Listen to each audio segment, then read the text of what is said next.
J'aimerais introduire immédiatement un membre des apartistes, un conseiller municipal qui n'a pas encore comparu devant la commission Charbonneau, Christian Vanasse. Merci, Hugo. Ça me fait extrêmement plaisir d'être ici ce soir. C'est très sérieux ce que je dis là. J'ai affronté la Montérégie et la Rive-Sud pour venir jusqu'ici, mais à mes propres périls et à ceux des gens qui étaient autour de moi. Mais je trouvais que ça valait la peine parce que je revois d'ailleurs dans la salle des gens de l'Abitibi, Côte-Nord, Sept-Îles, des gens qui sont tous ici pour parler des ressources naturelles, de cet enjeu fondamental. Certains me connaissent comme membre des apartistes. Oui, ça m'arrive de faire dans l'humour. On s'inspire de l'actualité politique. Et croyez-moi, la bêtise humaine et la fourberie, c'est une ressource renouvelable à l'infini. Rien Hugo parlait de la commission Charbonneau. C'est assez formidable. Moi, j'adore les personnages comme Borsellino. Il est magnifique. Il est magnifique. Un bateau, j'ai pas dit un bateau, ça voulait dire d'autres choses. Un bateau, non, c'était pas un bateau, des billets de hockey. Aïe, aïe, aïe. Non, l'actualité nous inspire beaucoup. Et comme conseiller municipal aussi, je me suis trouvé à être très, très inspiré sur plusieurs sujets. La politique municipale, il faut le savoir, c'est pas seulement ce qu'on voit à la commission Charbonneau, c'est-à-dire c'est pas... Dans les grandes villes, c'est quelque chose, mais nous, on est dans une petite municipalité à Montérégie qui s'appelle Saint-Jude, et c'est vraiment, je peux vous dire, une politique de proximité. Quand on est à l'Assemblée nationale à Québec, c'est loin. On est loin des citoyens, puis pour rejoindre notre député, des fois, ça prend du temps.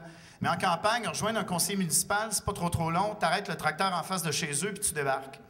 Et c'est ce qui m'est arrivé comme conseiller municipal à peine nommé, à peine élu, en 2009, aux dernières élections municipales, qu'on débarque chez nous pour me dire qu'est-ce qui pousse dans nos champs, c'est quoi ces tours-là? C'était des tours de forage de gaz de schiste qui étaient apparus un peu partout et qui commençaient sans qu'on ait été mis au courant de ce développement qui s'annonçait comme très rapide, très dense et très, très, très dangereux. Donc, j'ai été à même de rencontrer plusieurs fois M. Caillé, des membres de l'EES et toutes sortes de personnes. On a dû organiser des assemblées citoyennes. Donc, j'ai été dans le dossier et ça m'a inspiré énormément. Ça m'a inspiré d'ailleurs ce texte que je vais vous lire et que je vais vous faire, qui s'appelle « La loi des mines ». Des mines à ciel ouvert de Malartic à l'uranium de Sept-Îles, en passant par le gaz dans la vallée du Saint-Laurent, on est une gang ici dedans à trouver que les désastres sont alignés. On est là à se demander comment ça se fait que les compagnies rentrent puis ils forment ben hardiment à Wingahan comme s'ils étaient tous permis. Mais c'est parce qu'ils ont tous les permis. À cause de la loi des mines. Ça, c'est formidable, cette loi-là que j'ai découvert. Ben, en fait, on s'occupait pas trop de cette loi-là tant que ça se passait dans une coupe de places par rapport où on va jamais. Comme ça à Côte-Nord, dans le Grand Nord ou à Val-d'Or. Mais... au Polaï, dans la vallée du Saint-Laurent, un instant. Là, on s'est mis à capoter et à se demander c'était quoi cette affaire-là que d'autres connaissaient avant nous autres. Mais ça, on s'est rendu compte que c'est une vieille loi qui date de 1879. 1879, dans ce temps-là, le gros succès en librairie, c'était Germinal d'Émile Zola. Ça te donne une idée de l'époque, OK? La loi des mines, c'est bien simple. Ça pourrait se résumer en une ligne. Ça consacre le principe du free mining. Le free mining, qu'on pourrait traduire en français par le free for all. Et le all ne t'inclut pas. C'est ça qui est beau. Alors, le all ne t'inclut pas pantoute parce qu'en gros, la loi a dit « ils ont tout, puis toi, t'as tort. C'est tout ce que t'as tort. » C'est le fun. Puis que t'aies raison ou non, puis à plus forte raison, si t'as raison, automatique, t'as tort! On vient de te le dire! Alors, c'est de même que ça marche au Québec. Il y a des gens ici, je vois Mme Kerouac, elle me l'avait déjà expliqué comment ça marche au Québec. Au Québec, c'est simple, il y a les citoyens, tout en bas. Par-dessus, il y a le municipal. Un petit peu au-dessus, il y a le provincial. Après ça, il y a le fédéral. Après ça, il y a le bon Dieu, puis après ça, il y a la loi des mines. C'est de même que c'est aligné. Ça fait un maudit bout que c'est le même. Puis ah oui, puis Dieu existe peut-être. Peut-être pas, je te dis. Il manquait celle-là. Dieu existe peut-être pas, mais les minières, ils existent.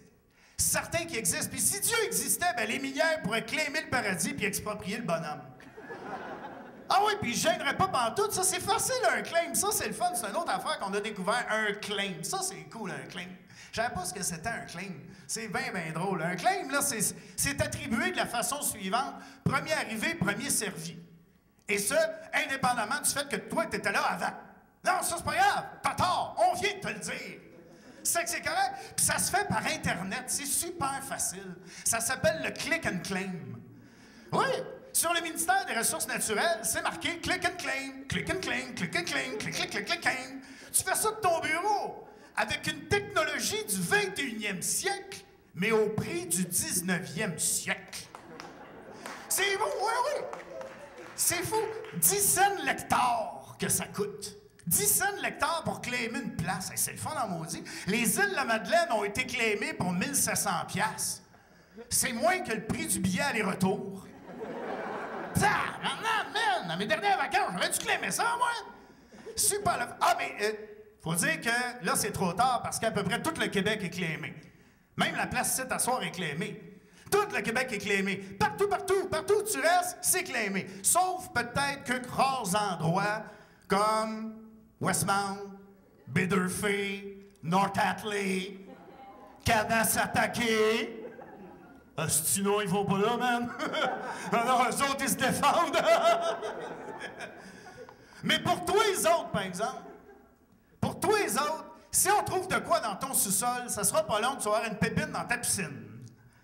Puis là, quand je dis ton sous-sol, c'est une vue de l'esprit, là. C'est une façon de parler.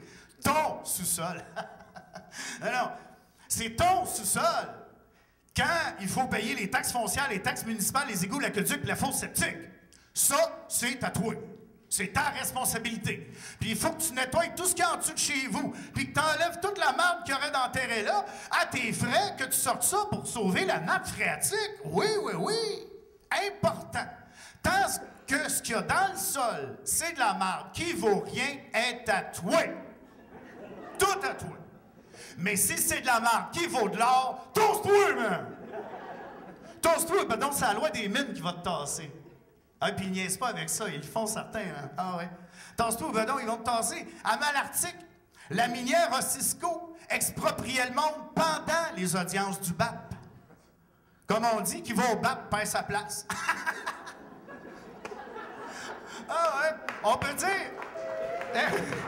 C'est une bonne... On peut dire que là-bas, ils ont fait du nivellement par le bas. Une joke abitibienne. Hein? Si au moins c'était payant collectivement, si au moins on vendait nos ressources aux plus offrants, même pas, come on! Selon l'Institut Fraser, un groupe d'écologistes de gauche, on serait un paradis pour les compagnies minières ici. Un paradis formidable, congé de redevance, exemption fiscale, fiscalité et comptabilité créative font en sorte que, littéralement, on paye les compagnies pour qu'ils viennent exploiter nos propres ressources. Même le Botswana reçoit plus en redevance que nous autres. C'est quand même incroyable. Les minières pourraient quasiment nous signer un reçu pour don de charité. Fuck, ils n'y ont pas pensé. Puis quand je pense à l'ancienne gouverneure générale du Canada, Michaëlle Jean, qui disait qu'au Canada, nous n'avons pas de passé colonialiste. Non, on n'a pas de passé colonialiste. Mais comme ça, là, on a Christy de Belavenir, par exemple. Et ceux-là qui protestent contre ça se font traiter de pas dans ma cour. C'est le principe du pas dans ma cour, pas dans ma cour. Mais j'ai des petites nouvelles pour vous autres. Parce que notre cour est grande. Elle va de l'Abitibi jusqu'à Anticosti, puis elle s'appelle le Québec, puis tout ce qui se passe dans ce cours-là, c'est de nos maudites affaires. Notre cour est grande, notre cour est pleine. Notre cour est grande, notre cour est pleine. René Lévesque, c'est bien plus qu'un boulevard, puis Maître chez nous, c'est bien plus qu'une belle phrase qui va rester dans les dictionnaires. Faut sortir notre état de sa torpeur. Faut se bouger un peu, se réveiller. Il y en a qui disent que nationaliser les ressources, c'est une idée des années 60. Mais comme à l'heure actuelle, avec l'actuelle loi des mines, on est bien plus proche des années 30 de Duplessis, nationaliser nous ferait tout de suite avancer de 30 ans. Merci, bonne soirée.